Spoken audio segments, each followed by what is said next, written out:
Yes, guys, welcome back to the Lilywhite Lounge of the Lilywhite Lab. We've obviously got a very special guest here today who is not necessarily a Spurs fan, but a very intelligent manager of data, I guess. And I first came across Spencer's work. I'll let him introduce himself in a second, but I think it's important to note that I saw he produces these really amazing graphs that I think we're gonna dive into in the video, that they make data for someone who's not. I don't massively back myself with data, um, but they really like humanize data, if that makes sense. Like really nice annotations that make you kind of make a graph that looks maybe overwhelming make a lot more sense to the average eyes. Um, so that's how I come across him. And now every time I see one of these graphs pop up, I'm just like enthralled by it. I'm like, my nerdy football side comes out, and yeah, it's super interesting stuff. So Spencer, how you doing? I'm doing well. I appreciate you having me on, and I appreciate the kind words at the beginning. That's uh, that's exactly what I'm trying to do, is make data approachable, make it so that it's because it can be so informative if you know where to look and you're able to digest it. But if you can't digest it, it's just numbers. It's pointless. So yeah, the fact that you're able to pick up on stuff even if you're not the most data experienced, that's exactly what I'm going for. Yeah, and I think that's such a. I think just as a more general point, it's a thing that puts people off, especially I think a lot of the older generation, where data is quite a new phenomenon in football. So I think having that kind of human way of viewing it, and a much more digestible way of viewing it really bridges that gap between people that might get scared off by it or kind of dismiss it. A lot of kind of old heads, they often like, oh, this data stuff is stupid or whatever. But I think that often comes from not understanding it and how it can be used to great effect. And we know that all these top clubs are using data now, like religiously. So it's not something that is debatable. Data is very much part of the game now. And for the more fans of us, not necessarily people working in the game, how can we make it most useful to basically enjoy the game more and be more interested in the game? And I think you do a great job of that. Um, so it's a very special episode for anyone listening on just audio. I really advise you, if you can, to switch over to video. So on Spotify, we will have the video up playing, but also on YouTube if that's better. Because while I'll do my best to try and describe what's on the screen, we are going to be talking about some specific graphs. So that's going to be important so you can visualize exactly what we're saying. But what we are talking about today is Spurs' transfer needs, as you know, January's coming up in 3-4 weeks. And I've kind of told Spencer a week ago about Spurs' most pressing needs, I would say. And he's kind of plotted these graphs to fit exactly what I wanted, which is again so useful. So I want to start with the left back situation.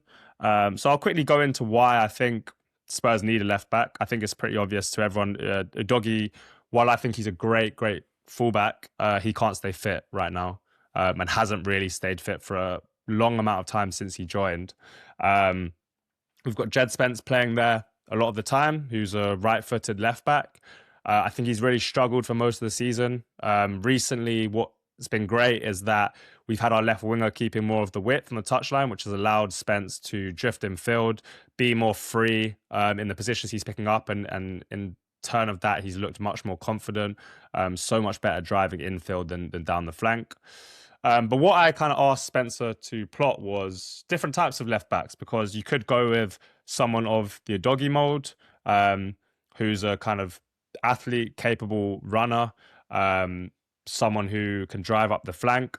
There's also the other options, which is like a more passing left back, a more technical left back, in the mold of Porro, for example, who can kind of pick passes from deep.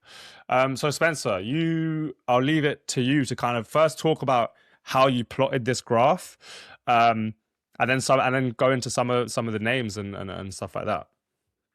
Yeah, for sure. So this is based on a good bit of research that I did over the past couple months on what are the most predictive stats for future success for each specific position. some of the overarching themes are it's not so much the efficiency of action. Like if you look at, you're trying to figure out who is the best at the moment, things like success rate are much more, I guess, indicative of what the general populace with this player is better than this player, generally higher success rates. But when the players are younger, like U21, U23, before they become really good, the things that are most predictive of future success are just the volume of actions, their ability to influence the game. It's not so much how well they do it, it's just that they're able to impose themselves on the game. So, with that in mind, some of the actions that most specifically align to this, at least the fullback position, you got to look at both in and out of possession because some teams see a lot of the ball, some teams don't. Some players are better suited to being on the ball, some are better out of possession. So, the idea is that you'll form. Yeah, okay, cool. The annotation shows up here. Yeah. It should form some sort of a continuum here where you're never going to have anybody that's great at both. If you do, like, sign that player immediately, stop what you're doing. There should not be a player that's elite at both of those things. Yeah. But you'll have players that are better, in some of the in possession predictors for fullbacks. The ones that I saw were progressive runs and shot assists, the ability to facilitate in the final third and the ability to carry the ball forward. Over here is where like the Archive Hakimis of the world were before he became. Before you get into that, the Yeah. names, I just want to touch on what you said there about kind of the volume is the most important factor for these younger players, because efficiency is something that comes with experience, and efficiency is something that comes with age, and success rate pretty much equals efficiency, right? So the fact that these fullbacks are able to affect games is what you're saying is the main factor that you're judging, rather than the fact that they do it perfectly every time. It's the signs that are there that they're going to go on to be, it's not always going to be linear like that, but hopefully you expect their efficiency to improve, right? Yes, that's exactly right. Obviously, if they impact the game and they're efficient now, well, that's even better. But they're already probably elite. Then we're talking about like the Nuno Mendes of the world. That's players that already have both. Most young players don't. So that's it's more predictive. At least like for example, like Archive Hakimi, probably the best right back in the world. He was down like over here where this was real high in like the in possession stuff, not as high in the out of possession stuff. His efficiency wasn't great. If he tried to like predict the future success, he would never have shown up. A lot of fullbacks wouldn't. Now one thing before again we get into names is that I want to ask you is it difficult to caveat the level of the team they're playing for on the graph, for example? So I think often players from top teams show up really well in data, but maybe if they were playing for a mid-table, lower level club, then they wouldn't show up necessarily so well in the data. Is that something that you just have to accept and use your kind of contextual thinking to caveat that, basically? Yeah, great point. So a bit of both. So I do put context in. I do have a multiplier for the leagues. So it's effectively I use the Opta like strongest leagues table and set like whatever the median is for the leagues that I'm looking at, which in this graph is top 5 leagues, and then I included Championship, Belgium, the Netherlands, Portugal, and used effectively a multiplier based on the value that they have compared to the other leagues. So Premier League players, Premier League young players are always going to look worse in data than ones playing in Belgium, because it's a lot harder to play in the Premier League. So I do add context for that to help improve their scores and help balance that. And does that show specifically? Does that show this is yeah. Okay. Yeah, I did that. For teams specifically, no. You have to look at that yourself. Okay. I would also say for your point of teams or players in better teams, they look better in data. I would say that's most true with like the success rate stuff, like who is the best. There's a lot of like volume related stuff that goes along with that too. But when you're looking at younger players or players that are going to be better in the future, it's actually those on worse teams because they're the best player on that team already. Yeah. And the ball flows through them. So there's also that in mind. There's context both ways, I guess, is what you're saying. Like I'll use like here. Over here is Miles Lewis-Skelly. I would rate him a lot higher than a lot of the players that we're going to call out here today, and that would be towards the leading edge of the graph. It's because he's 18, 19, and he's on Arsenal. He's one of the auxiliary pieces. Even let's see if I can find Ricardo Calafiori. Calafiori. Yeah, similar position. That's just due to the fact that Arsenal, the way that they play and the quality of the team. Before he joined Arsenal, he was up here in one of these data points. He would be an example of one of the players that would be much higher up towards the out of possession stuff because he's more of a hybrid left back, center back. So So what you're team does saying, influence it. Yeah.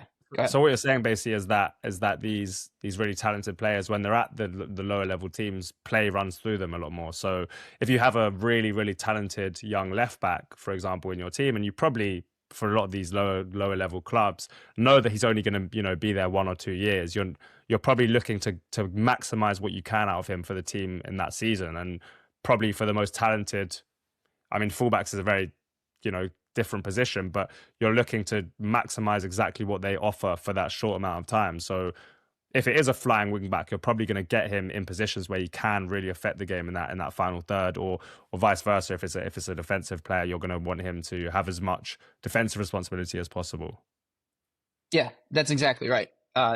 They're the best players on the team. Well, maybe not the best player, but they're among the best players on the team. So naturally, play is going to flow through them. Not just because you want to take advantage of them while they're there, but because like survival is necessary. You have to get the best players on the ball.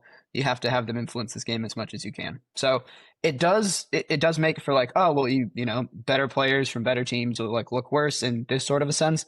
But also for the purposes of recruitment, you're not plucking the best players from the best teams already. Like the youngsters that are at Arsenal or at Chelsea, you're not going after those players. That's not who you're trying to get anyways. So it's kind of a moot point for this specific exercise, but it is something that needs contextualization in general. Of course, and that's a really good point. Because obviously for this video, but often, I guess for clubs looking to recruit using data, they're not really worried about the players of the top clubs because they've kind of missed the boat on them already. So it's looking to find the next one. The last thing I wanted to add, or ask you about, sorry, before we actually get into the names today, is do you use eye test as well as these graphs? Like, so you plot these graphs with data, right? But do you also then have your opinions on the players that come up strong using your eye test as well, or is it purely data? No, you absolutely have to use eye test. I look at them as like they're yin and yang. They're symbiotic, and you have to use both of them together. There'll be players that you look at that will look great in data, and then you'll watch them and you're like, you know what? I don't really see it. And then there'll be other players that don't look great in data, and you watch them like, you know what? There's this and this reason why maybe they don't look great in data, and you have to understand that. I think data is great for helping you. You're gonna have a better success rate of when you use data finding players that you watch that will look good than you would any other way to try and find players. So it helps you better focus your time, and you have a better chance of finding good players quickly when you watch them. And it also helps you because, like, if I had all the time in the world, I'd watch every game on the planet, but you can't. So it helps you understand. It's narrowing down the search, basically. Yeah, that's what it is. And can you give me an example of where maybe someone has looked great in data and hasn't, for you, come up as good in the eye test, or vice versa? Yeah. So let me think of it. So the first one that pops to mind for me does not look great in data, but I think is better in real life would be Kobe Manu. Terrible data. Is in like the 10th percentile for a lot of stuff for his position, and like 25th percentile for what he like for his age group. Even adjusting for the fact that he's in the Premier League, even like comparing him to teenagers and like U21 players, it's still not great. But you watch him and there's a player in there. There absolutely is. So that's an example of one. Yeah. Somebody that looks great in data but isn't as good in real life. I mean, I still probably, on the whole, I rate him more than not. But an example of like the best data that you could imagine but has not produced it yet would be Victor Gyökeres.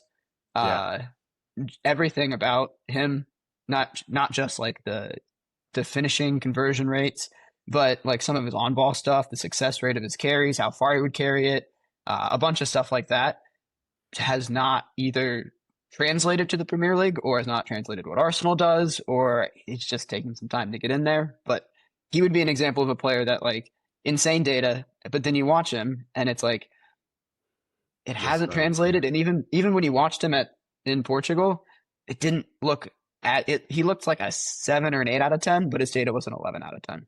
Yeah, I think he's a great example because I know some people went early, but I went very early before he'd even joined Arsenal, before he was even linked to Arsenal.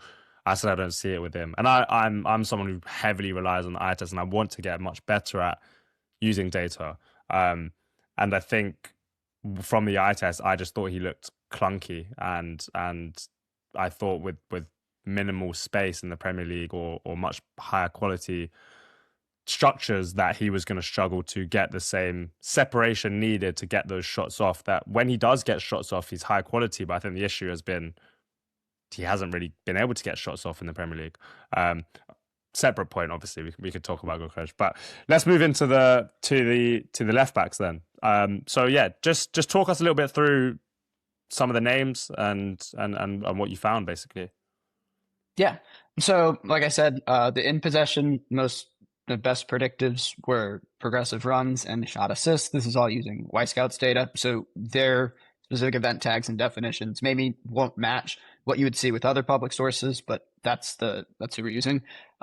For out of possession, pretty much for everybody, it was what their definition of interceptions was and aerial duels won, not the success rates. Just their interceptions it's kind of like a mix between like pass blocks, interceptions, ball recoveries, just the ability to cover space.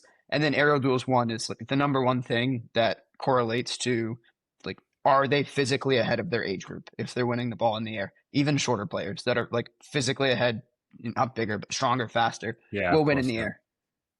I added defensive ground duel success rate to this because we're not just looking for players that will be good in the future, but we also want ones that are defensively ready to play in the Premier League right now. Yeah. But those are the two things that I plotted against. We have, I would call it 3, maybe 4 groupings of players. Yeah. Up here, we have, so you'll see, even though he's not this kind of player, this is where he sits in the graph, which tells you a lot about the way that he defends and the quality that he is out of possession. And also kind of maybe some of his shortcomings on the ball, or even just the way that Spurs have set up. These So are quickly, where you're yeah, going to find. before you get into the other names, I think here's a great example, right? I think his shot assist is probably likely to be low. We know Udogi's not a great final third crosser, but his progressive run should be much higher. I think part of this has been the system. The system hasn't been as progressive as we wanted it, and we haven't been able to see any of our players' full attacking quality. So I think this is a great example where eye test needs to be used because of that. But I think great example because Udogi, we know he's great in ground duels. He's a brilliant 1v1 defender. He's big, so he can win aerials, and he's strong. And interceptions, he's good at ball recoveries. I think sometimes lacks decision making wise, but I think that adds up for me, especially in the current state. Yeah. And another point, and one, yes, eye test obviously needs to tell you a lot about what like you see within the data. But the other part is, especially when you're looking at younger players, even if they're like in one specific, even if they're up here or they're in the middle or they're down here, as long as they're towards the leading edge of the graph, that's a good thing. Because often it'll be the way that they're used in the team. The fact that he's able to influence the game so heavily out of possession doesn't mean that that's the only type of fullback that he's ever going to be. But the fact that he can influence the game in the way that he's set up, that's what the best predictor of success is. If the ball flows through him and he improves a little bit on the ball, he could be like down here and more of and he's, he's further up the pitch and those sorts of capabilities are more brought out. He could very well next season or somewhere else down the line be down there. So they're not stuck to where they are generally. But yeah, just be towards the leading edge of the graph. That's where you want to be. Cool. Let's talk. Yeah, let's talk through. Yeah. Yeah. First couple names up here. Kaseo Lukeba. You said that maybe, different types of fullbacks, but bonus points for ones that can play center back. He's a center back, outside center back, fullback. I think for the left back position, he is the singular name that I would go after.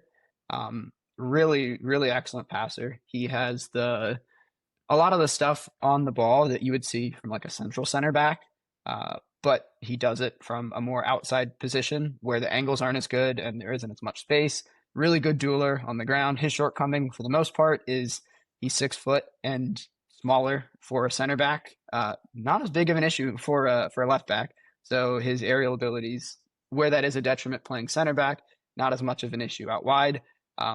Yeah, over here, these are the names where you will see, like, I think he's here. Yeah, Joseph Guardiola. That type of a player, outside center back, left back.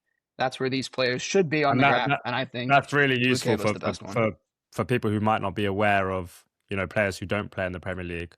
It's good to be able to kind of make that comparison. And Vardy's played a lot of centre back this season, but played a lot of left back throughout his time at City. And Lukeba has played both as well. I'm a massive fan of Lukeba as well. And just to say that I think Spurs arguably need a left centre back and a left back. If we can fill that role with a player that can do both, because obviously Van de Ven is going to be a starter at left centre back, but like we've seen at Arsenal this season, where players can play at fullback and centre back, it's a bit of a cheat code to be able to have a player who can do both, because you don't have to then go and sign another one. So Lukeba, from my point of view and your point of view, would fit that really, really well. Yeah. No, like I said, he's the best option for that sort of position. And like, there's, even if he does have some overlap with what Van de Ven can do, injuries happen. There's a ton of competitions that these top teams are playing in. Like, I think more often than not, we're going to see a situation where, oh, this team they already have like this position covered. Why are they going after it? More often than not, you will have needed that player, the extra cover, than like going after another position. For So sure. yeah, I think he'd be a great target for y'all. So the next one, quickly, he'd yeah. cost a lot. So let's do like one kind of high price one. And is there kind of a similar mold player who might cost less? I can see there you got Arthur Thiat there, who I think we've seen against Spurs last season in the Europa quarterfinal, and people were impressed. And not only by his defensive capabilities, but he was able to overlap at times as well. And we're also playing Frankfurt in the next Champions League game, I believe. So we'll see him again then. So yeah, what are your thoughts on him, or is there better kind of alternatives?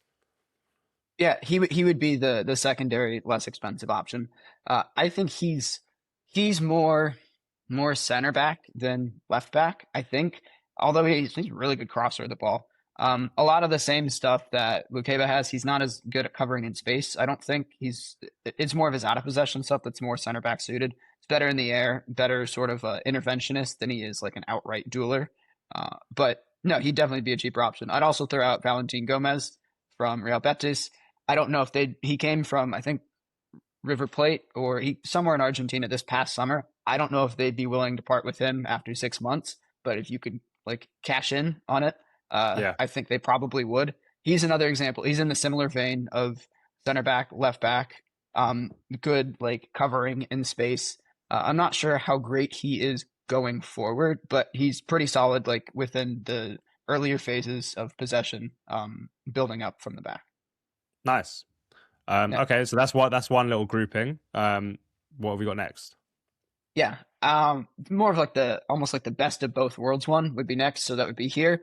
Although you'd think, oh, Tyreek Mitchell, not that great on the ball. These are more like the traditional fullbacks that are also like really good defenders. Starting with probably the crown prince of the current fullback class, Nathaniel Brown. I would liken him. Have you seen those videos? Just like a brain rot kind of a short, but they've got it's like the old way that people used to cut grass, like those giant scythes, and they just like, and then like all of the grass is gone. Yeah. That's what he looks like when he tackles a player. Long legs, and it is so clean, just clean. Like wins the ball. He was last night. He was up against Yamal, right? And I didn't watch the game. I saw a couple clips. I mean, he did a great. Well, he managed to dispossess Yamal and then went on a crazy run and pretty much set up their goal. And I'd always in my head seen him as a bit more of a wing back, because I've only really seen bits of him going forward. But you believe he's also very, very good defensively, and also that matches up in the data. Yeah, so he is on the ball. He is more of a wing back. He does play a higher and wider. A lot of carrying, does get into areas where he can cross the ball. Really good crosser, but no, his standout trait is, while he's not really great in the air, so he would definitely not be. He's not over here where you can get some center back utility out of him. He is one of the best wide area defenders, I think. I don't want to say already in the world, but really, 1v1, I'm not sure I'd pick any other left back in the world if I'm going up against a really dribbling winger and I want them to have to be isolated one-on-one with them for the entire game. Well, Yamal struggled yesterday, and he's probably the best 1v1 dribbler in the world. So, Yeah. that the proof's in the pudding there. Yeah. Yeah, he, for a lot of Spurs fans, is the one that keeps coming forward. I mean, I think he's going to go probably higher than Spurs. I've seen Real Madrid linked, and can't remember who else was linked, but someone else. City. So I guess City's that's a been bit linked, of a yeah. that's a bit of a City of it. Yeah, that's a bit of a dream one. Yeah, who ranks up? I guess that one's a bit of a difficult one to compare because he's someone that ranks really high in both. But Malone, you say, is sort of ranking similar. Yeah. Quentin Merlin. So, not quite the same acumen in terms of ability 1v1 to just like, yep, he's going to lock them down. But really good at covering space. He is more of like does play a bit higher up the pitch, but is really good at covering space and is suitable 1v1, I would say. He would be the arbitrage version of Nathaniel Brown. He is, if you'd like to, I guess, the non-data bull case for him, Adrian Truffert, now on Bournemouth. Those look really good, right? Came from Rennes. Rennes. My French is Rennes. Yeah, Rennes. I think Rennes. Yeah, my French is legitimately like the word. Yeah, it's terrible. He is who they backfilled Truffert with, and he's basically doing the exact same job. 23 years old, so he would be another option to if you can't afford Brown. He's not of the quality of Brown, but he offers a similar enough skill set, and he's definitely achievable. And you think he's someone that can get up and down and do kind of Yes. both sides, basically? Yeah, I think he's.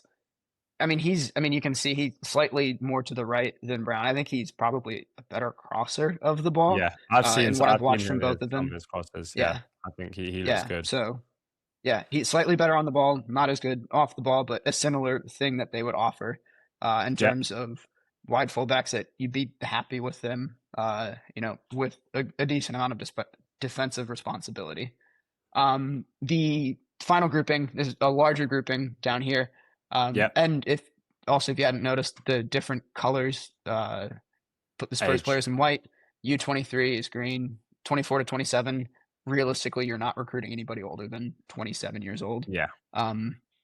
So that's Quickly, that's what can that I is. ask? You see these outliers before you get into that final group? These outliers you haven't labeled. Is there a reason for that? Those bottom ones. Yeah, so these would be players that. So the way I did it is I pulled a tag from Scout if they had left back or left wing back as one of the first two positions. These are players down here that one, either they're not probably of the quality of Spurs. They have good data, but if you watch them, they're earning half of the minutes in the Belgian league, and they're not there. Or they're more wingers than they are, but they have a left wing back tag. So okay, nice. That would be, but there are ones that have really good data that I didn't label because it wouldn't make sense.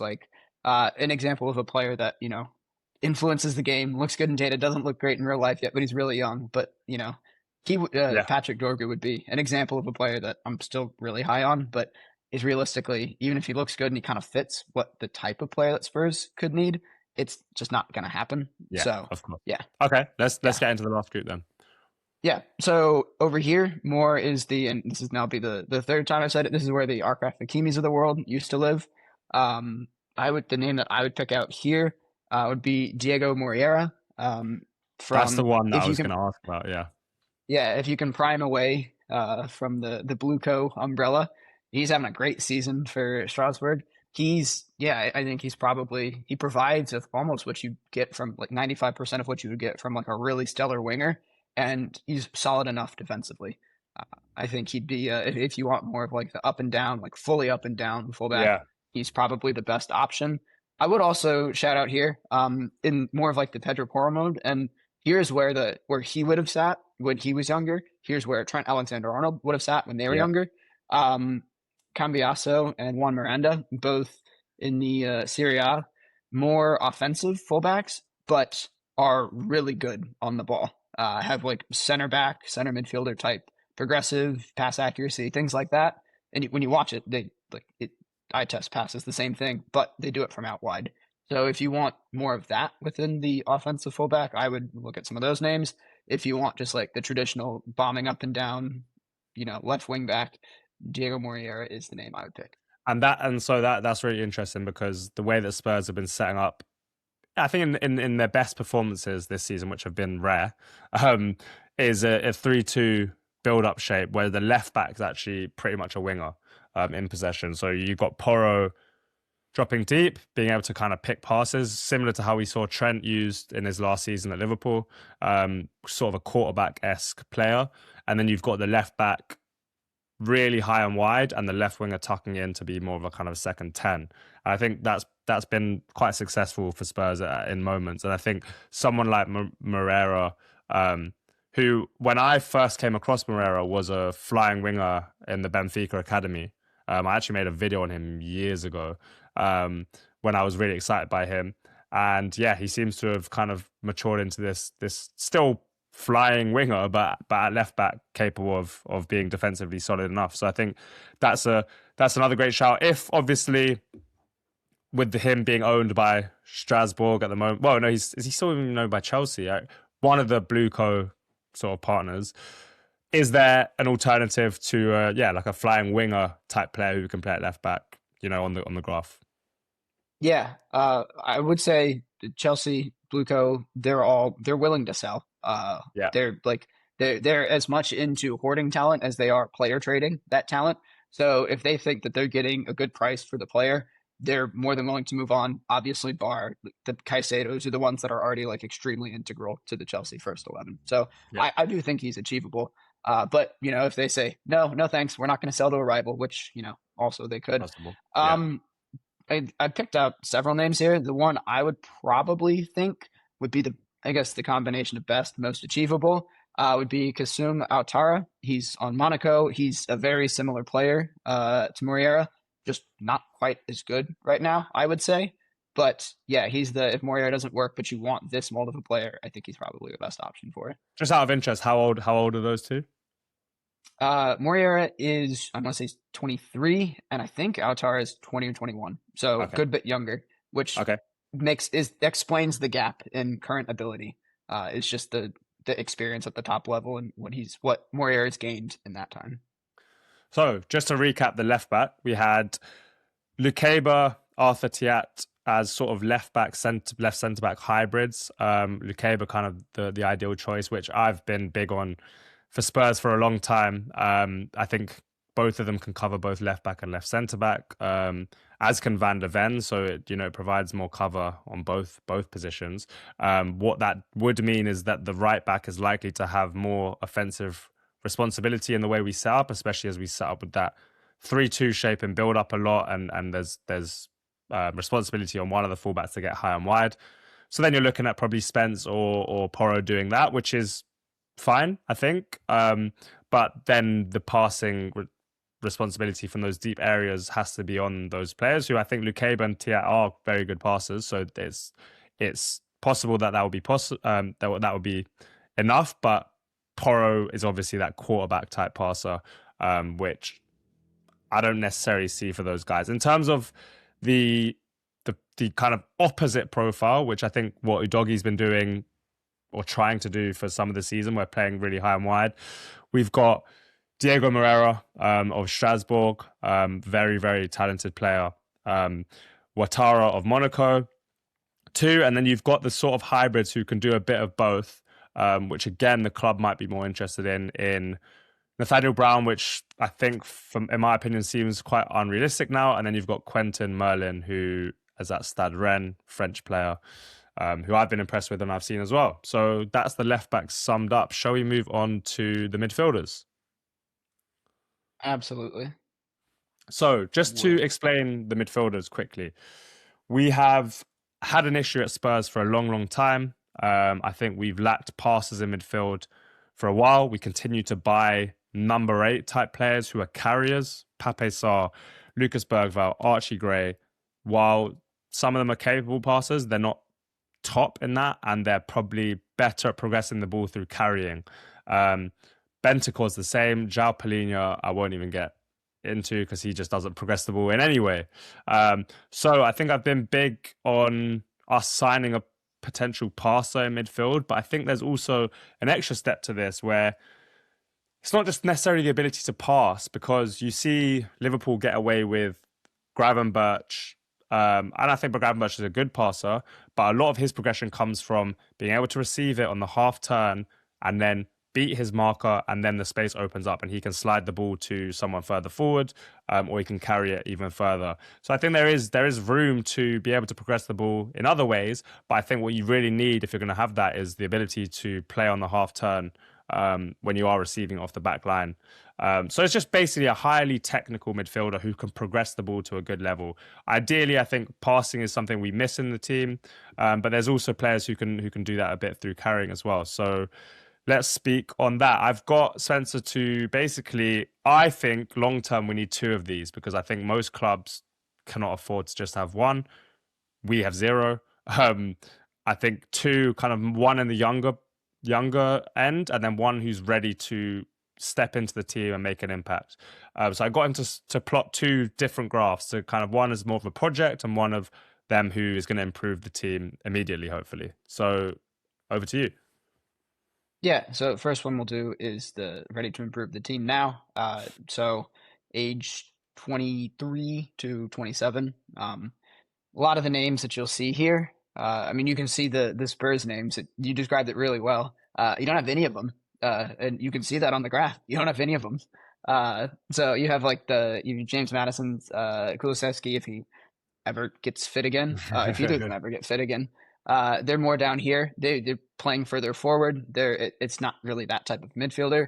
You have Bentancur and Paulinho, who are better out of possession, but they don't really offer that much in. And then you have Basuma, who's just kind of out there picking daisies. Not really sure what he does at the moment. The name that I would recommend, and that I would recommend if this was my job to somebody, I would recommend to every single team on the planet for this type of a player, is Manuel Locatelli. I remember how I said, like, they'll kind of fit within the continuum, but if there's any like big outliers towards the top and right, like sign them immediately. I don't understand, unless he's like super settled and super happy at Juventus. I don't understand why Real Madrid or like any of the biggest clubs in the world that even have like half a need for a midfielder don't go after him. He's so incredible on the ball. He's one of the best passer, maybe the best midfield passer in the world. He's has the ability to, I don't know, maybe if he doesn't do it so much now because he can't, but he used to. Thinking back to the Euros a few years ago when Italy won, played more advanced. He's more like an 8. So he does have the ability to play under a bit more pressure, but now he currently plays more as a deeper 6, and he's just one of the best passers and progressors, one of the best midfielders in the world. And he also offers an ability off the ball too. He's a pretty good tackler. He still covers space really well. So, I mean, and I think just to quickly add to that is this graph is obviously we've added the requirements that I kind of talked about, which are a lot of the in possession stuff, but this is also taking into account the off the ball stuff, because we know that in the Premier League you can't do one or the other. You have to be able to do both, and we don't have enough players that can do both. And Locatelli fits both, and like Spencer said, if they fit towards the top right on that line, then it's a sort of must sign. Locatelli has been suggested a lot. Not necessarily. I think there's been a few rumors to Spurs over the years, but a lot within the fan base, that's always been the name that gets chucked about a lot, and that just makes sense because we bought from Juventus as well before with Kulusevski and Bentancur. So that seems like a bit of a no-brainer. But who else did you have suggested? Yeah, and so you'll notice that the names that I call out here are further to the right more than they are up. That is because the request is we need technical midfielders. You still plot both, but then understand where you're looking to shop from effectively on the graph. Yeah. So one of the other ones next one would be Angelo Stiller. I'm sure that's also probably a commonly discussed one. I think probably every Premier League team, their fans are like, hey, look at this guy. We could really use this skill set. I do have some slight reservations on how he would be able to translate to the physical parts of the Premier League. I think in a situation like I'm going to use my team, like Liverpool's, where I think we also lack a good bit of physicality. Gravenberch is pretty physical, but we don't really have any like destroyer types or like really physical out of possession midfielders. I think he would struggle if he doesn't have a buddy effectively like that. But you have two of those already. I think he would make a monstrous pair with either Paulinho or Bentancur. I think he would be a great addition. I think he's fairly achievable. If he wasn't, he would have been signed by now. So for sure, that's a good name. Yeah, and I'm gonna. There's just a caveat here with this section because I've got a video coming out where we just talk about the midfielders a lot in depth, going through one of my lists of them, and I've spoken about this video that I've been working on for ages. So I'm gonna limit what I say about Stiller because I want to save that for the video. But I like him, and I have reservations as well about him. But yeah, talk about who else you've got on there. Yeah. So the other, I guess it'd be four names. So Locatelli and Stiller would be like the first two that I would say. Veronetsia, I think he's on loan at Benfica. He's from the Villa player. If you want to continue the Juventus pipeline, he was part of that deal that sent Douglas Luiz the one way, and then the greatest riches in the world back to Aston Villa. Yeah. I don't know if they'd break his loan spell, but I think they don't seem to have plans for him in the first team immediately. So I think he'd be achievable. The other names, I'll go through them quickly. Ederson, Guy, and Pepelu. Those are Italy, Spain. These are players that I would say maybe lack like the element that you said about you're really good on like the half turn and that sort of progression, but they're really, really composed and they're really good passers on the ball. Ederson can do some box to box kind of stuff. So can Guy. He's really good shot on him. And Pepelu's like a classic Spanish metronome. Yeah. But he's also you got a bit of out of possession, pretty physical too. Those would be some of the other names that I would suggest. I'm gonna throw back to you real quick. Are there any names that you want to tease for your video? I could probably tell you where they are in the graph. Yeah, let me. Yeah, this is more for the. I have a couple that are on the younger side, which might be on your next graph. Let me just get my list up. Okay, let's talk. Where does Adam Wharton rank on here? He'd be on the next graph. Okay, next graph. Yeah, sorry, this is minimum 23. Yeah, hold on. Manu Kone, does he rank anywhere on the graph? Or again, is he on the 23? He might be on the next one, but so his name popped out. It was somewhere in here. Okay. So he may be on the next one, but he'd be somewhere in this cluster here if he was. I think the ones I want to tease will mainly be on the next graph. Is Hayden Hackney anywhere on here? Championship. He's highlighted on the next graph. So yes, okay. I'm going to talk through him on the next graph. So then, just quickly, actually, before we move on, this does show, it's something that I've said, that there is a kind of lack of this profile available at the moment. And I think part of that is why Spurs have kind of struggled to replace that role. I think even if you look at the top teams, Zubimendi came into Arsenal and has transformed them. But there wasn't much other option for Arsenal. Like, it wasn't like Zubimendi it was like, and Liverpool really wanted Zubimendi as well. The top teams are battling out for these players. And often some of them are going for more destroyer profiles, maybe because they want that, but also maybe because that's what's available. Like Caicedo, while he's very, very good on the ball, same as Declan Rice, they went for over 100 million because that profile is a little bit, or this position is a little bit rare at the moment. Declan Rice ranks there. He's obviously gone up a level on the ball. Zubimendi there. And then who, just out of interest before we move on, who is that top guy, just complete outlier at the top of the graph? Oh, all the way up here? Yeah. I'll be honest, I'm not sure who this is. Okay. Yeah. There'd be a couple names that, like, if I didn't highlight them, also probably some of these players, they would be CDM center back. So that's why they would be up here. Okay, so often those ones who are outliers completely are just a bit irrelevant, you'd say, unless they're towards the top right, obviously.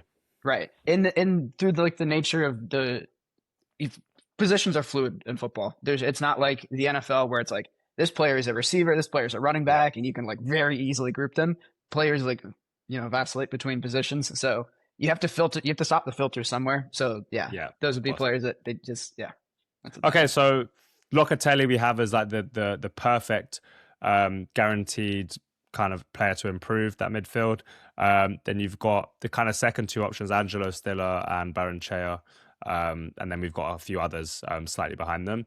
And then we're also looking at maybe someone who's on the younger side. Not saying that these guys next can't improve the first team. I'm sure lots of them can, but they're of the younger age profile, and our squad is of a very young age profile. So it's something that has to be considered. But yeah, this could be a potential project player to come in with another player, or this could be the one that Spurs look to rely on and maybe only play them in certain games. So yeah, over to you on this one. Yeah. So there are still going to be some names on here that I think could contribute immediately. Nicolo Rovella would be an example of that. Yeah. I think he could play now, but he's still only 23. So he sits on the U23 graph. I would also call out that while he is not the excellent progressor from midfield in terms of like his passing, the Gravenberg stuff that you said about like turning players and carrying on the ball, Lucas Bergvall does have that. And considering his age and the league that he plays in, his numbers are actually like decent enough for his passing. I think you have a gem. I think he's a fantastic player. The closest data point to him, believe it or not, on this graph was, if I can highlight it, Jude Bellingham. Crazy. So yeah, I'm not saying he's Jude Bellingham. Don't clip this and be like, yeah, no, he thinks he's Jude Bellingham. Yeah. But yeah, I just to highlight, you got a really good player in there. Don't discount what he's going to be in the future.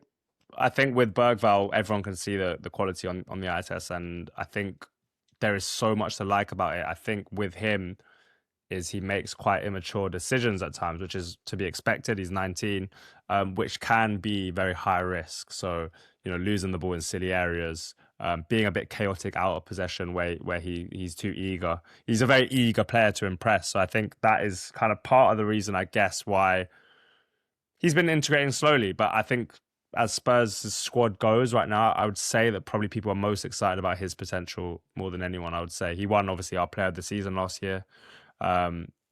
He's a huge talent. Yeah. I talk about him for longer, but let's talk about the players that you're trying to bring into the squad. You mentioned Hayden Hackney. Here is where he would be on the graph. He's a great example of, I would really like to see it in the Premier League. He's got some of the best progressive passing numbers of anyone in the world, even when you adjust for the level that he's at. I would like to see what that looks like. The entire team runs through him. So from a volume perspective, it kind of goes back to what I was saying of, well, maybe the success rate, it could improve, but like the number one indicator of future success is that on lesser teams, these younger players, it flows through them. He is the perfect example of that. Another name that I want to throw out there is Hugo Sotelo. I don't know if he's physically ready for the Premier League. I don't know if he ever will be, but he's just so clean. It's Spanish midfielder, Celta de Vigo. He's a joy to watch. He can control. I remember there was a game last year. I don't think they ended up winning. It was either a draw or they lost 1-0 against Real Madrid. But he was the best midfielder on the pitch. He was just like playing through them like he was playing through U17s. He's a fantastic player. He would be another profile that if you really wanted to lean into the technical side, that's a player that I would consider for the future. Yep. The other couple that I would call out, Leon Abdullahu from Hoffenheim, 21-year-old. He's the only one I haven't seen out of all these guys. So yeah. He's a really, really good profile. I'd hesitate to talk to you about him here. I would like Liverpool to sign him. I'm a big fan of what he's the type of midfielder that can sit at the base of a midfield and just the ball is played to them and they pick out the right pass going forwards every single time. And they're willing to take risks. He's really happy to take like forward risks, and he's really accurate when he does too. What's his nationality? Kosovo. Okay. So he's part of this. I have seen this guy. Yeah. Yeah, they've got Aslani, they've got Hajara, and then they've got him. Just like a straight line of Kosovo youngsters that Hoffenheim's got. So he's a really, really intriguing profile. he's pretty big. He doesn't like cover ground exceptionally well, although I think maybe that could improve just with intelligence of positioning. But he's pretty big, pretty solid in the air. Yeah, I think he's a really good prospect.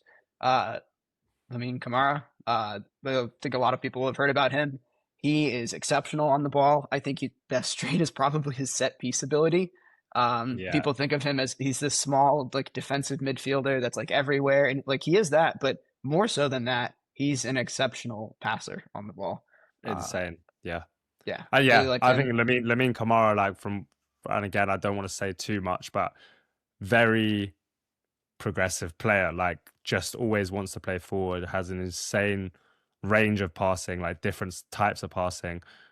I would say quite a risky player playing in the pivot, which is not a bad thing. Just that he wants to constantly take risks to open teams up.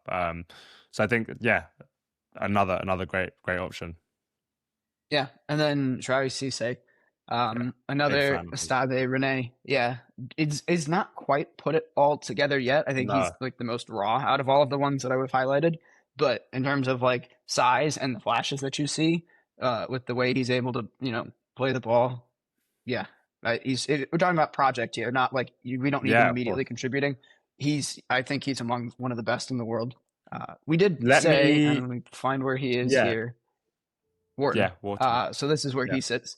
The reason why he doesn't look better on the ball is this also includes progressive pass percent, where he is not very accurate because he passes more than anybody progressively.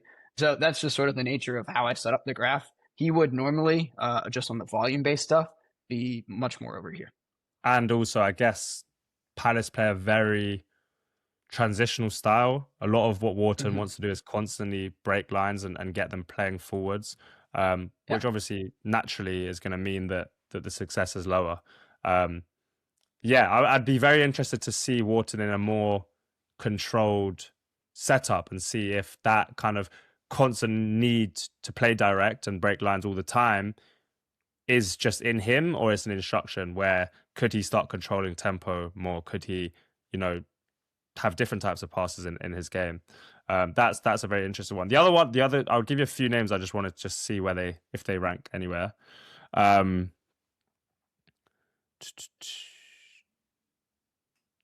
Anderson from Forest, is he above Oh, the 8? yeah.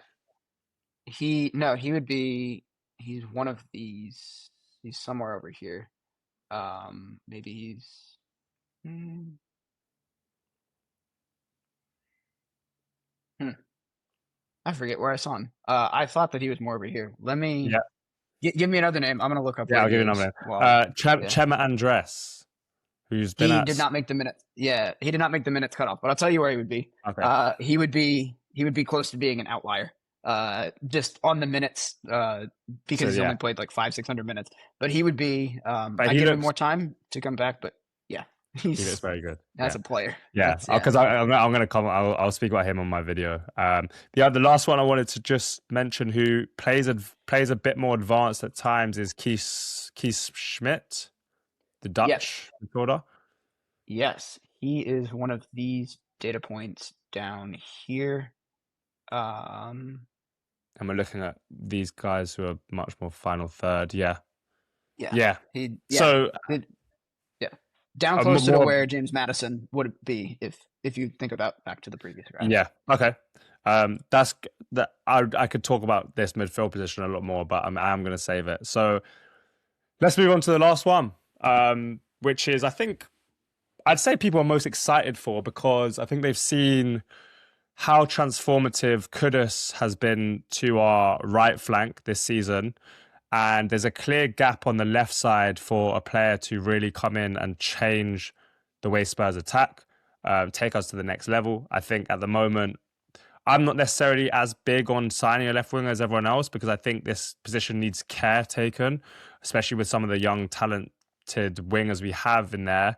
We need to work out what we're doing with all those players. Whereas a lot of people just want us to sign a ready-made player. I'm not against it, but I think let's take our time with this signing. Let's not panic and sign the wrong player, and block kind of pathways for potential players and all that kind of thing. So we've talked about left wingers. If we were going to sign one, we couldn't afford to have someone who needs growth and develop.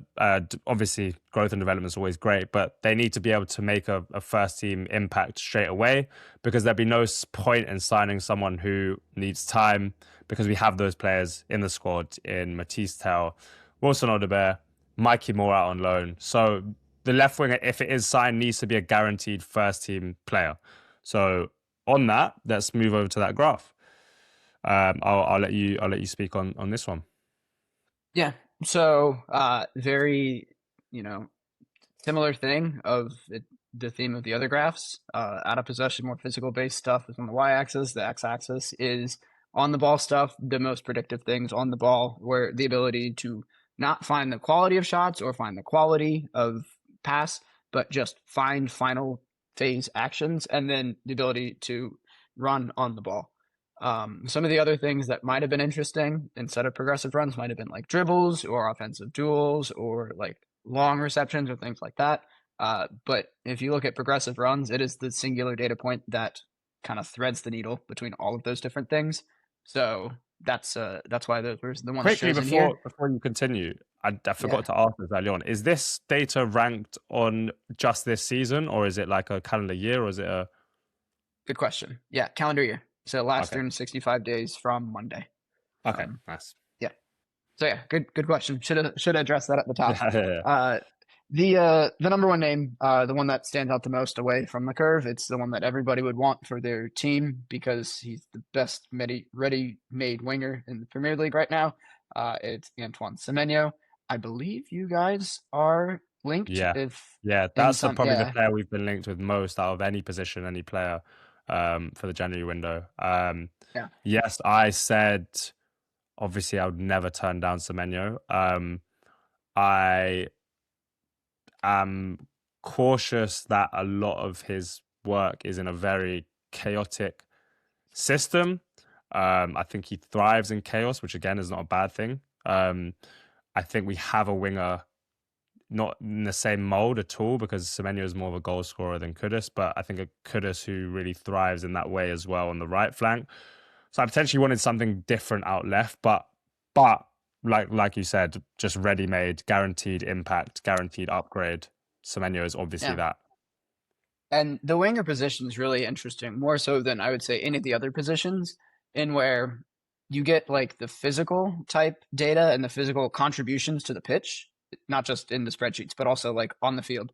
The physical type stuff is better when you're younger, and then the efficiency of action, like we discussed, is better when they're older. And you have like this window of 4 to 5 years between the ages generally of like 24 to 29, where they're at like a peak of both before the physical starts to deteriorate on like the back end. For wingers, that window is even tighter, because the physical deterioration, the second they lose half a step, their game drops down tremendously. So it's really difficult to find players that are both like up to it physically and have the polished final action.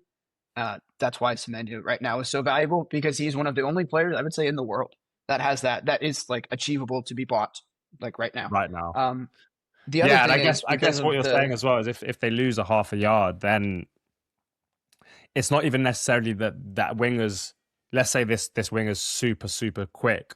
And they lose half a yard. It's not necessarily that there's wingers who aren't less quick than them that's going to make the difference. It's more about how used to being that quick they are, and that they have to change the way they play. You know, the same step over and knock down the line isn't necessarily going to work in the same way that it has their whole career. You know, they might have to put even more disguise on it to send the defender to create that separation or whatever it is. Those small physical changes for wingers, especially wingers who rely on rhythm and the constant kind of automations in their head to be their man, for example, makes a huge difference. So I think that's a great point. Yeah, that's exactly right. You watch the NBA at all? I don't. No, I don't. Okay. I'm still gonna say it anyways. There'll be people watching it for sure. So go ahead. Russell Westbrook, former MVP, one of the best point guards in the league in his heyday. The second he lost a step, he just not going to say terrible player, just lost it all, because he refused to change the way that he played. He would always beat players just with explosiveness. Once he's not the best athlete on the court anymore, he can't win the way he used to. and it's do you Great adjust or example. do Yeah. you not? And yeah, Yeah. a lot of players don't. So And that's so like and an then especially we've got good examples of players that have adjusted their game. Um, Salah, I think, is a good example of that last season where, you know, he was under Klopp a constant running behind type player. And I know the game changed a little bit from then, but he adjusted his game. I think Son really adjusted his game. I think previously his 1v1 game was actually pretty okay. I think it really fell off towards the end, and then he was able to still put up numbers by being a bit of a goal scorer, but also his creative numbers really went up, and the same with Salah as well.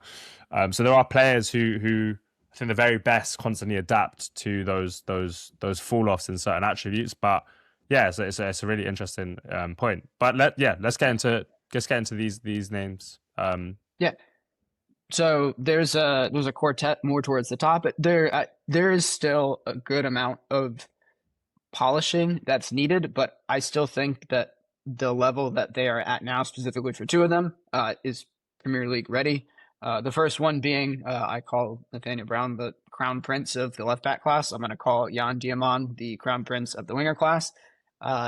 If for those that I'm sure there'd be most people that are familiar with him, but for those that aren't, was playing in the U.S. in like a developmental college league like 3 years ago. 2 years ago, moved to Leganes and then was in the youth team. Came up last year, like I think in Does anyone March. know how he got And on in that college? Like, was he ridiculously like hyped in the college system, or like how? Yeah, I've not been able to find anything on it. Uh, like it's one of those things where I would guess that Leganes had a scout in the U.S. because the competition I think that they were mostly in was there was like lower level college, but then they were also like maybe high school aged like travel teams that are playing in this competition. But he's really young still, so he's young for college, and so they're probably there to watch other players, and then they're like, "Who is this guy?" that And is yeah, crazy. I'm sure yeah, with the hype, then there'll be more details that will be found out about that journey. Because yeah, I've yeah, made a video on him as well. I think he's outrageously good, and Leipzig potentially asking for 100 million, and they'd be probably right to ask for that, and which is crazy for a player that's only been playing professional football for 2 years, is it? Um, yeah, and Spurs are actually have been linked with him as well as Semenyo. So those out of all these names here, and Savio, obviously I can see at the bottom, but those are the three that Spurs have been linked with. So they match up well. yeah, Yeah, just yeah. quickly talk. I've spoke about him a bit on my channel, but talk a bit about Diamande and why he's so good. Yeah, so he does really everything that you would want from a traditional out wide winger. Uh, what he had to do for Leganes, because they were so bad, they got relegated. He would have to pick the ball up really deep. He would also have to track back. He's willing to track back as a defender. A lot of it, like if you look at the defensive action heat map last year, and even still some this year, I think it's a trait as much as it is a situation that he had. He's willing to track back, so that's one thing that you don't get out of a lot of wingers. Uh, with that, he's able to pick the ball up earlier in possession and really drive in transition. And there's few players that I'd rather have in the open field running into space and then subsequently taking it on into defenders later in build up than him. He's also, so not only is he good in transition, like I'd say like the Nani Madueke or the Jeremy Doku, where they're like, you get him in space and like you might as well just everybody start moving up the pitch. It's going to get to where you need to go. They're going to do it really quickly, and they're really effective in it. He's got that, but he can also break down low blocks. He's really good around the box. He's one of the highest attacking penalty area touch numbers out of all of the young wingers, and frankly, even most of the wingers, not just young wingers. He's playing right now on the right, but he's right-footed. He's even better off the left. So as good as you think he is, and like the gaudy numbers that you're seeing and the performances that he's putting up now, that's not even in his favorite position. So he's just an incredible talent. He does everything. He's and he's I mean he's starting to do it now for long enough that at first it was, okay, he did it in like 500-600 minutes, but he's added another 500-600 minutes this year. Maybe it's up to like 900 minutes. He's put together a real sample of him being one of the best wingers in Europe, I would I say. mean, yeah, And he's and I so mean young. he scored a hat trick on the weekend, didn't he? So Yeah. he's not looking like he's slowing down. This is a great point because when I made my video on him, I was watching a lot of his tape and I was like, I just can't find. I'm trying to find something he can work on, And I'm like, I don't know, because also he's so good at receiving off both feet. He can receive at all different angles. Like you said, he can carry it from deep, so he can be good on transitions. But he's also so nifty and clean in against low blocks, and very, like, for a player of his age, intelligent in the terms of the decisions he makes. I've seen him, like, times where a lot of young players would shoot, he passes it across to a better positioned teammate. Like, just so much to like there. Is there anything you think that he needs to work on? Because I couldn't find one. Rather than just I mean, consistently putting up the same performances. I would say, I guess the one thing would be, if okay, if there is one thing, and I don't even know if it was so much of an issue at Leganes, but this year I do think his decision making in the final phase could be better, like when to pass, when to look for a shot. It could be that he's playing on the right and he's playing like with his dominant foot towards would send him to the byline. But also he's been good enough that even making the wrong decision, it's still like a plus EV. It's choosing between two good things, but which is the better of the two good, not a good and a bad. Yeah. I would say that's the final refinement that he could use, but like I'm with you. It's like I feel like it's too good to be true. There's just so much more that's good, and he's so young, and he And just came out of especially nowhere. the storyline is it's crazy with him. Yeah, Okay, so I'm sure every club in the world wants him right now. I think it's going to be one of those situations. I really think this. I'm very much of the belief of, if I was in his camp, I would continue the season with Leipzig until the summer. And I think it's going to be one of those where the biggest clubs fight for him, and not even really in like a we need a player in this position. They just like, we need this player because he's that good. So some alternatives. Yeah, take us through. yeah. It would Diamande. It's not even so much like if you need him. It's just like the necessity of keeping him off your rivals is going to Exactly. continue to drive up the price. He's And just that sort of a we've seen the talent. likes of Real Madrid do this. We've seen Chelsea do this. These kind of clubs who Yeah, love spending, but also spending to prevent the strengthening of their competitors is a big yeah, thing. yeah. The other two that I would mention are Jean Mateo Bahoya, who you see that I've called out there. He's more of a he's no, I wouldn't say he's like a fullback, but because he's not. But because he plays for Frankfurt and in the same role that you picture Nathaniel Brown in, sometimes the game state dictates that if they have Arthur Teate more out wide, he has to do more of like the tracking back because Teate does not get as far up the pitch. As such, his wide area creation is really good. He's got a really sweet cross. He can do it off both feet. He does sort of a when I was watching him, this is my tape review, watching the I tape on test him. you. Yep. Yeah, he's really good at deciding, like facing up a defender and then deciding whether, like, if there's space and there's a runner, to hit that early cross or to just blow by them and get to the byline and then look for a cross later if there aren't runners. And sort of the games that I would watch that I have watched of him, and then like the specific like actions within Y Scout, it seemed like he was making what I would couch as the right decision a lot more often than you'd expect from a younger player. So for that regard, I think he's pretty ready now. He's also got a really high physical floor, but also Arsenal is quite I know. interested and quite Seen rumored that. to be with Yeah. him. So I don't know if I'm not saying that he would pick Arsenal over Spurs, but you're gonna have I'm sure he would competition. right now. Yeah, you have But competition also, for yeah, him. I think that's one position where he could probably see himself getting into that first team if he backs himself. A left wing, that they're still kind of up in the air with who the main left winger at Arsenal will be. So I think, yeah, um, big competition for those two. Yeah, I think Savino is blowing cold right now, I'd say. But I've loved him, and he was linked heavily to Spurs in the summer. And I think this is more about his lack of rhythm, his lack of happiness, really, at being not a major part of City. So what are your thoughts on Savino? And then maybe after Savino, give us your like fourth option, or if Savino is not your third option, or whoever.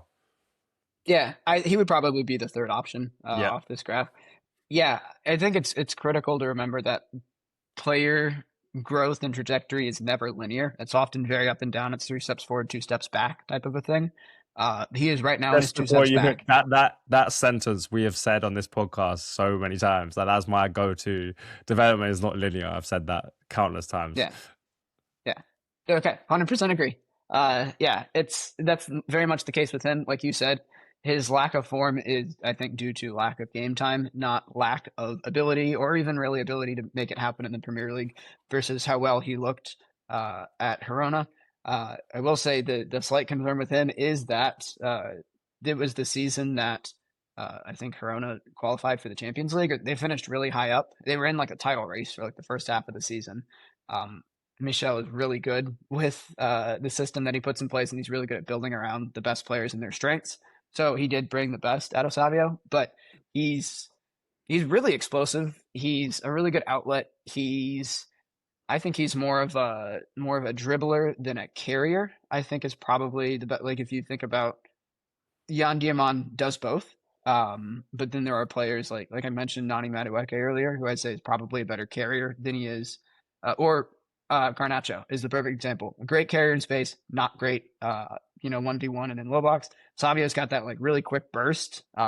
He's really good with, at least back into his Girona days, he was really good with kind of keeping defenders off balance and like the timing of when he would make his move. It was kind of like he would, face them up, and it was like, it's not like he had like a rhythm. He's like, boom, boom, go. He would like kind of wait and keep them Wait off for that. balance. And it was, Yeah. yeah, unpredictable, but in a good way. So I think I still think he's ready to play in the Premier League. He looked a lot better last season. I think he would be especially with the step that Doku's taken this season, especially with the reemergence of Phil Foden. Ryan Cherokee is looking like an absolute madman genius every time he gets the ball. I don't want to say Savio's disposable, but for City, I think they could move on from him. I think they'd And be I happy think to cash in on him. Yeah, Pep also really likes Oscar Bob as well, which is yeah, he again, does.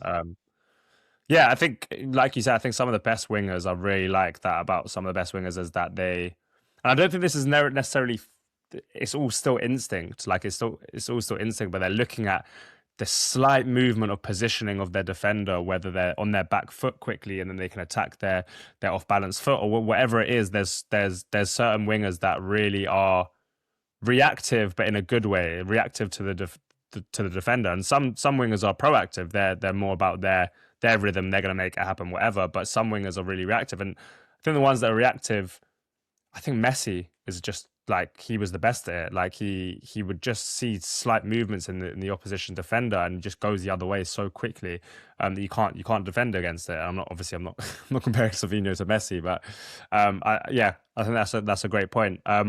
Give us one more and then we'll wrap up. Yeah, I would say I don't know. I think I put him in the same category as Diamant, but I do think he's achievable for some Premier League team, and that's Bradley Barcola. He is at Lyon before he joined PSG. He felt like more of a dribbler, but now at PSG, where there's a lot more space, he's turned into much more of like a carrier and a runner. Really good. He's also one where the end product has been slowly creeping up. So you can see the signs of development there. Really, he's just a high level player already. If what you are looking for is somebody that can play the left wing position right now at the top level in the Premier League, I think we've touched on a couple of the names: Savio, Diamant, Boya. I think the last name that would fit that bill is Barcola. Perfect. Before we finish up, just out of interest, do three names I want to, not that any of these would necessarily be realistic. I just want to see if they rank. So I'm going to get my list up. Kenan Yildiz. Yes, he is. I don't remember exactly where he was, but he is on the He's graph. I want to he's say, on there. yeah. Let me look up where he is real quick. Yep. And then the other two are going to be. Actually, I've got three others that I want to mention. Okay, he's somewhere. Ildiz is somewhere down in here. Okay. I believe. I can find him. There he Yeah, is. Yeah. Rafael Leao. Yeah, so he's an example of he was somewhere over here, I think. I just seen Before you he hover over inverts. one of the other ones that I wanted to say. Oh. Um I forget exactly where he is, but he's somewhere. Oh, there you go. Yeah, He is yeah, somewhere over here. The example with him, if you look at where he was when he was younger, he was much more pushed towards the front of the graph where you see Diamond or where you see Barcola now. But as he's gotten older, he's an example of a winger that is currently in his prime, but he is starting to lose, I think, a bit of the physical ability. He's not lost like a half a step, but his capacity to be able to influence the match for 90 minutes. every single, yeah, for 90 minutes up and down the pitch doing all of the physical things. I think either his willingness to do that is deteriorating Yeah, just because he's become apathetic, uh, or he is losing that step physically. But that's an example of it's not going to look the best on this graph where we're looking for like initial influence, but he is one where if we plotted success rate and quality of action, he would look a lot better. yeah. I didn't include him because I'll be honest, I don't know how realistic he is for you all. No, he's But not. He's that, not realistic. that's a good It's name. weird with him. I think you're right about the. I don't think he's that bothered, to be honest. Which is, some players aren't. Like I think the fact that he stayed at Milan for so long shows that he's happy just trotting along and doing whatever. The last two I wanna talk about are no, it's just one. Yeah, two. Antonio Nusa, which I saw you hover over somewhere around where Yildiz was, I believe. By Yildiz over here, maybe. No, sorry, not over, but originally like left, more left, and I think more Okay. down. Oh no, it's around here somewhere. Yeah, it's around here. There you There go. you go. There he is. Yep. So he's one where he's the way that they played last season, which has a lot of the data because he's been injured a couple times. I think he's injured now. His data is influenced by the fact that he was almost playing more like a left wing back than he was a winger.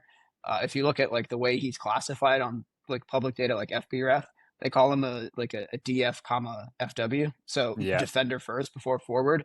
So that's one where eye test comes in, and he maybe wouldn't be the leading one, but you can't be a fan of everybody. I think out of all of the names that we've said so far, I think I like him the least out yeah, of ones that I would say are ready or will develop into really excellent players. I mean, he's lightning fast, but I don't, I've not really seen him start to develop more beyond that yet. yeah. So yeah, I would not Interesting. to be negative. He could still be No, an no, excellent no. player, and I don't want to, It's no, but no. It's useful. It's definitely useful. We have to rank these guys somehow. yeah. And obviously these are all very good players. Like we're looking for upper echelon players that will make a guaranteed difference. The last one is Iliman and Jai. Yeah, he is on here. I probably should have highlighted him. Let me find where he is real quick. Yeah. I got my sheet that He's an has all interesting of one because the he's obviously coordinates. he's played on the right flank, he's played on the left flank, he's played at 10 at times. I think he's someone who can do a lot of different things to a good level. He's also just of a pure entertainment basis. I love watching him, and someone who I just really love him as a footballer and as a person. So I think that is one that I would love to see. What do you think about his data, but him as a full package? Yeah, so he is one where I don't like maybe the type of left wing. Yeah, you can see him on the screen. Yeah, So he's one where it's the physical and out of possession stuff is much better than the end product type stuff that we'd be looking at. He is, I mean, he's really fun to watch. I think he's best suited more centrally, yeah, with the way that he's able to impact buildup and just like almost like the Ryan Gravenberg that we talked about, where yeah. like, oh, he just spun his man and now he's gone, and Now now he the can pick space is out the open. past. Yeah, Yeah, yeah, I mean, I think that's probably the best part of his game. I don't know if I would love him like as an out wide left yeah. winger, but if you want the player to be more of like a left attacking midfielder, Which is then very interesting because of the left back profiles we were talking about originally, and some of the ways we've set up this season has been the left back providing the full width and the left winger tucking in as a second 10. And we've seen Odebear do that. We've seen Javi Simmons do that. We've seen even Bergvall do that. So that's possible. And obviously we've got Madison to return as well, so that's something that I think he did in pre-season before he got his ACL. So yeah, that's a super interesting one as well. Yeah. Yeah, that's been so good. I've really enjoyed that. I'm sure everyone's going to love that as well. You know how much people love transfer talk, especially this time of year. So I think people will really enjoy that, and they will, I'm sure, love your graphs as well that you post regularly. My favorite thing about the graphs is when you do the little annotations, the little wordings around classifying them all as different, because I think that's actually really useful as well for maybe fans of a single league or a single team. You can see who they compare to and who they kind of rank similar to, and then you can get an idea of that player in your head. So yeah, Spencer, let them know where they can find your stuff. I'll obviously link it as well. But yeah, let them know quickly. Yeah, I am on Twitter, X, whatever it's called now, at FC_MossMan. Sometimes I will post stuff on like a Medium page that I have, but primarily it's on Twitter. Perfect. Thank you so much for listening, everyone. Yeah, hopefully Spurs' recruitment staff are listening as well, and we can get some of those guys into the club. But yeah, thanks, Spencer, and come on, you Spurs.